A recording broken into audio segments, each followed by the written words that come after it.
Since 1989, when the Campaign for Dark Skies was founded, we've asked ourselves a simple question: who speaks for the stars? And when we spoke to the Science and Technology Select Committee in the House of Commons in 2003, and both Dr. John Mason and I have been invited to speak to the Queen, Prince Philip, on October the 24th, believe it or not, and June. So we'll be talking to the right part. But when we talk to those MPs, we learn that there are a few people in Parliament who do speak for the stars. Can I introduce you to the night sky's best friend in the House, and that is LembitOpik MP.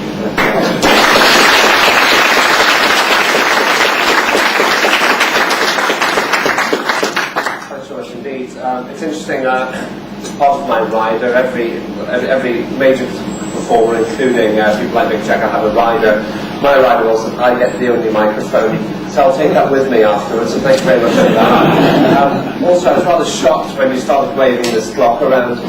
The record for a speech by one of my constituents was 11 hours, which I would point out to the astronomers is merely a blink of an eye in cosmic terms, so don't be too bad about that, I guess I will. I'm actually best known for my work on trying to save the world from asteroid impact.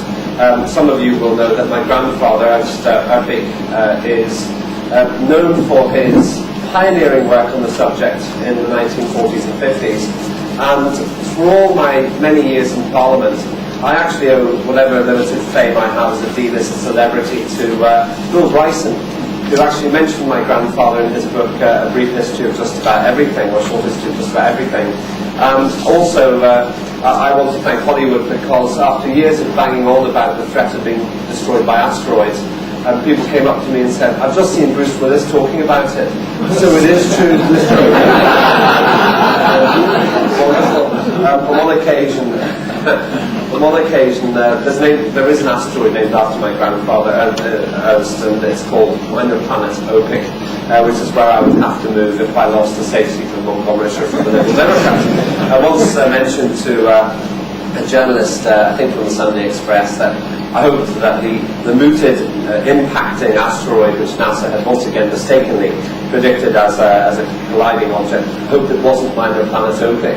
And that Sunday, on page 17 of the Sunday Express, there was a small photograph of me looking worried, with the wonderful headline, "MP to blame for end of the world." So Liberal Democrats can make a difference, as you can see. I'm not here to save the world today, I'm here to help you save Brighton. I'm very aware of the fact that it's a very wide audience, it's not just astronomers. Hopefully what unites everyone here is a genuine interest in not wasting energy, not wasting light, for the pointless activity of making it impossible to see stars and the dark sky, not just in cities, but near them as well. I gave a speech last week, the week before in fact, in Manchester, to a group of people interested in astronomy, and I asked for a show of hands, and a fair proportion of them had never seen a shooting star. So, in my judgment, we're actually missing out, as you pointed out, we're actually missing out on half our environment by not being able to see the sky. And that's really how I've been brought into helping the campaign for dark skies. And I'm very grateful to those people, including those from the ministry. I understand there are some people from DEFRA here, and those people who make the lights that we hope will be improved for turning up today. It's a one-sided argument, but the argument just hasn't been had enough. I also suspect that one of the reasons we haven't made contact with aliens is that they look down and they think we could never land there because we can't afford the fuel bills. So it could be good for SETI as well to do this. The challenge, I think, is to have a sensible dialogue, to sell the benefit to those who haven't thought about it, especially decision makers in local government, for example, and in national government, and to make the solutions easy. And I think, particularly from the technical side, the people in this room are the right people to give us dark skies in the UK. And so, if we do those two things, I would love us to be the European leaders in dark skies. There's no reason we shouldn't be. Look at the level of energy here. Look how much your organisation has grown in the last few years.